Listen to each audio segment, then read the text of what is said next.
अस्सलाम वालेकुम, this is ODA foxtrot from defence outpost. तो आज पाकिस्तान एयरफोर्स की जेट-एंड-सी एयरक्राफ्ट की फ्लीट से रिलेटेड एक बहुत ही ज़्यादा इंपॉर्टेंट अपडेट निकल कर सामने आ रही है, उसको आपके साथ शेयर करेंगे। और साथ में इसी अपडेट से रिलेटेड पिछले 2 दिनों से लोग जो हैं वो बहुत ज़्यादा सवालात पूछ रहे हैं, बहुत ज़्यादा कन्फ्यूजन लोगों के अंदर पाई जा रही है कि क्या ये अपडेट सही है या नहीं, क्या ये चीज़ लॉजिकली पॉसिबल है भी या नहीं। तो इन तमाम क्वेश्चंस और क्यूरीज के ऊपर आज की इस वीडियो में हम डिटेल में बात करेंगे। जेट-एंड-सी एयरक्राफ्ट का फ्यूचर पाकिस्तान में किस तरह से आगे बढ़ेगा, कितने नंबर की फ्लीट जो है वो इवेंचुअली हम लोग पाकिस्तान एयरफोर्स में खड़ी करेंगे। तो इन तमाम टॉपिक्स के ऊपर डिस्कशन करेंगे। वीडियो जो है वो काफी ज्यादा इंपॉर्टेंट है, लेकिन उससे पहले अगर आप लोगों ने अभी तक चैनल को सब्सक्राइब नहीं किया तो वीडियो पसंद आती है तो please make sure to like this video and do subscribe to the channel. तो सबसे पहले जेट-एंड-सी से रिलेटेड इस अपडेट के ऊपर बात करते हैं और फिर इसकी वैलिडिटी और इससे रिलेटेड जो क्वेश्चंस हैं उसके ऊपर हम लोग बात करेंगे। तो multiple open source intelligence platforms, एक नहीं बल्कि मल्टीपल की यहाँ पर बात कर रहा हूँ, एंड ये अक्रॉस सोशल मीडिया चीज रिपोर्ट की जा रही है, मतलब ट्विटर, फेसबुक और इन तमाम एप्स के ऊपर, कि रिसेंट मे के इंडो पाक स्टैंड ऑफ को देखते हुए और जेट-एंड-सी की इफेक्टिवनेस को देखते हुए उस पूरे कॉम्बैट एनवायरनमेंट के अंदर पाकिस्तान एयरफोर्स ने यहाँ पर डिसाइड किया है कि जेट-एंड-सी एयरक्राफ्ट का जो ओरिजिनल ऑर्डर है 36 एयरक्राफ्ट का, उसको बढ़ा के तकरीबन 60 एयरक्राफ्ट तक कर दिया जाए। मतलब यहाँ पर एयरक्राफ्ट की जो तादाद है वो डबल की जा रही है, एंड अब पाकिस्तान एयरफोर्स के अंदर जो जेट-एंड-सी का नंबर है वो 60 के आसपास जाकर कहीं पहुंचेगा। ये दावा है multiple open source intelligence platforms का, जो कि पिछले 2-3 दिन से लगातार इस न्यूज को रिपोर्ट कर रहे हैं। अब सबसे पहला लॉजिकल पॉइंट यहाँ पर यह है कि अगर पाकिस्तान एयरफोर्स डिसाइड करती है कि जेट-एंड-सी एयरक्राफ्ट के ऑर्डर को इंक्रीज करना है तो ये 60 एयरक्राफ्ट तक नहीं होगा, बिकॉज एयरक्राफ्ट जो है वो स्क्वाड्रंस के हिसाब से परचेज किए जाते हैं। एंड इनिशियली जेट-एंड-सी के हमने 2 स्क्वाड्रंस को चाइना से परचेज किया हुआ है, और अब अगर इसके बाद कोई जेट-एंड-सी का एडिशनल ऑर्डर जाता है तो वो या तो 3 स्क्वाड्रंस का होगा या फिर उसको बढ़ाकर 4 स्क्वाड्रंस का कर दिया जाएगा। मींस कि 36 एयरक्राफ्ट हमारे पास ऑलरेडी हैं, तो अगर इनका नंबर इंक्रीज किया जाता है तो ये नंबर 54 को रीच करेगा अगर पाकिस्तान एयरफोर्स एक और स्क्वाड्रन लेना चाहती है। अगर हमारा प्लान 2 और स्क्वाड्रन को लेने का, फिर ये जो नंबर है वो 72 एयरक्राफ्ट तक फिक्स रहेगा। 60 का नंबर जो है वो यहाँ पर थोड़ा सा इनएक्यूरेट है, या सिर्फ ये एक एस्टिमेशन लगाया है। रियलिटी में जो नंबर होंगे वो या तो 72 यूनिट्स होंगे जेट-एंड-सी के, या फिर 54 होंगे अगर इन केस पाकिस्तान एयरफोर्स जेट-एंड-सी के एडिशनल ऑर्डर्स को प्लेस करती है। एंड बाय द वे, अगर इस ओपन सोर्स अपडेट की बात करूं तो यहाँ पर ये बताया जा रहा है कि पाकिस्तान एयरफोर्स ऑलरेडी ये डिसीजन ले चुकी है कि जेट-एंड-सी एयरक्राफ्ट की जो फ्लीट का साइज है पाकिस्तान एयरफोर्स के अंदर उनको इंक्रीज किया जाएगा। तो कहीं ना कहीं सिचुएशन यहाँ पर इंटरेस्टिंग जरूर हो रही है। अब one of the main question यहाँ पर ये एग्जिस्ट करता है कि क्या लॉजिकली पाकिस्तान एयरफोर्स को एडिशनल जेट-एंड-सी एयरक्राफ्ट की जरूरत है या फिर नहीं। तो इसमें यहाँ पर एक इंपॉर्टेंट कंडीशन ये आ जाती है कि रिसेंटली इंडियन एयरफोर्स की तरफ से बहुत ज्यादा इंडियन गवर्नमेंट के ऊपर प्रेशर डाला गया है कि उनका जो एक MMRC प्रोजेक्ट है उसको जल्द से जल्द इनिशिएट किया जाए, जिसके तहत इंडियन एयरफोर्स जो है वो 114 यानी कि 114 नए 4.5 जनरेशन के एयरक्राफ्ट लेंगी, और वो प्रोबेबली जो एयरक्राफ्ट है वो रफेल होंगे, बिकॉज इंडियन एयरफोर्स की सिचुएशन इस टाइम के ऊपर इतनी ज्यादा खराब हो चुकी है कि उनकी स्क्वाड्रन स्ट्रेंथ जो है वो पाकिस्तान एयरफोर्स की स्क्वाड्रन स्ट्रेंथ के करीब आती जा रही है। तो ऐसे में कहीं ना कहीं बहुत अच्छी पॉसिबिलिटी ये है कि इंडियन गवर्नमेंट इंडियन एयरफोर्स के प्रेशर के अंडर आकर MMRC प्रोग्राम को एग्जीक्यूट कर देगी, और इंडियन एयरफोर्स जो है वो फाइनली फिर 114 रफाल के ऑर्डर प्लेस कर देगी। ये चीज मैटर नहीं करती कि ये एयरक्राफ्ट उनको कब डिलीवर होंगे, लेकिन एक दफा जब ऑर्डर कंफर्म हो जाएगा तो इसका मतलब कभी ना कभी इनको एयरक्राफ्ट डिलीवर हो जाएंगे। तो पाकिस्तान एयरफोर्स को उस हिसाब से प्रिपेयर करना पड़ेगा। नाउ अब ये 114 रफेल या फिर 4.5 जनरेशन का कोई भी एयरक्राफ्ट होगा कंबाइंड, आने वाले टाइम में इंडिया अपने Su-30 MKI के लिए सुपर कोई अपग्रेड को भी किसी ना किसी तरह एग्जीक्यूट कर देंगे, जिसके तहत उनके जो 100 या फिर 150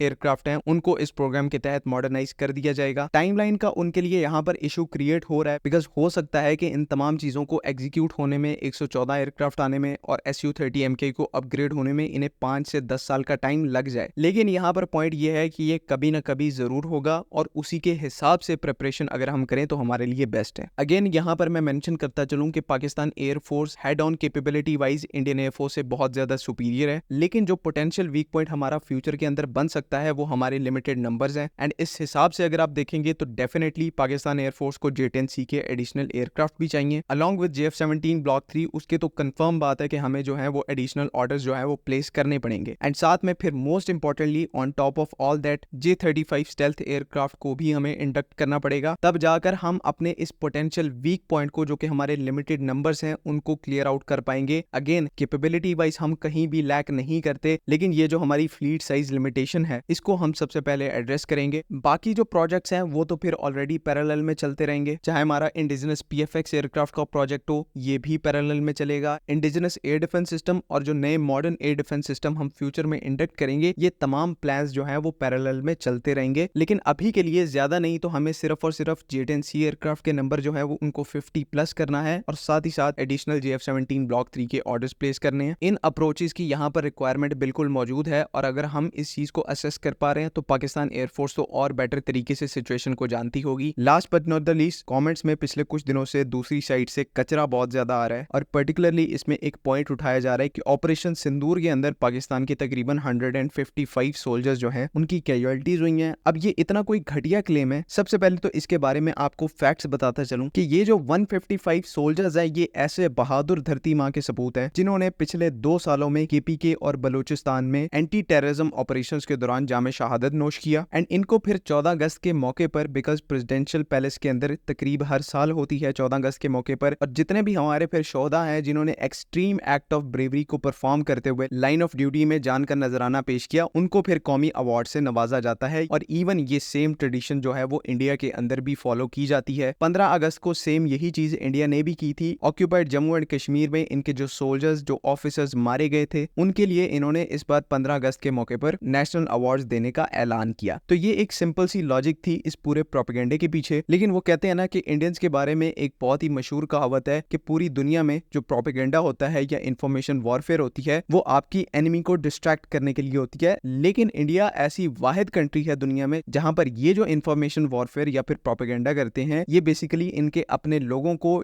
जनरल इंडियन पब्लिक को डिस्ट्रैक्ट करने के लिए होती है। असल जो इंपॉर्टेंट फैक्ट्स हैं उनको छुपाने के लिए होती है। बाकी मुझे पता है कि वीडियो थोड़ी सी लंबी हो रही है, लेकिन जाते जाते इंडियंस को इनकी मैं असल औकात जरूर बताना चाहूंगा कि 10 मई को ऑपरेशन बुनियानुम मरसूस के तहत आपके साथ हुआ क्या था। ये आप फुल्ली कंपाइल्ड पिक्चर्स देख रहे हैं, इनको आप स्टॉप करके स्क्रीनशॉट लेके गूगल से रिवर्स सर्च भी कर सकते हैं। ये सारी पिक्चर्स इंडियन मिलिट्री बेसिस की हैं, इनके डिफरेंट वेपन डिपोज की हैं जहां पर 10 मई को ऑपरेशन बुनियानुम मरसूस के तहत पाकिस्तान ने सक्सेसफुल स्ट्राइक्स को परफॉर्म किया था। वो अलग बात है कि इन्होंने कमर्शियल सैटेलाइट्स को पूरे तरीके से अपनी जो सेंसिटिव इंस्टॉलेशंस हैं उनके ऊपर से गुजरने की परमिशन नहीं थी दी, लेकिन ग्राउंड से तो ओसेंट प्लेटफॉर्म्स के थ्रू वीडियोस आनी थी ना। तो ये आप रियलिटी देख रहे हैं कि जो इन्होंने हमारी 2 से 3 एयर बेसिस को हिट करने की कोशिश की है, उसके चक्कर में इन्होंने अपनी 30 प्लस मिलिट्री बेसिस का लॉस करवाया है। एंड इन पिक्चर्स में से एक एक फोटो जो है वो ऑथेंटिक है, आप जिस तरह चाहे इनको वेरीफाई कर सकते हैं। तो औकात इंडियंस की ये है। तो उम्मीद है कि यहाँ पर तमाम चीजें क्लियर हैं। अगर इससे रिलेटेड कोई भी कंफ्यूजन है तो काइंडली आप कमेंट्स में जरूर पूछ सकते हैं। बाकी अगली वीडियो तक के लिए अल्लाह हाफिज। पाकिस्तान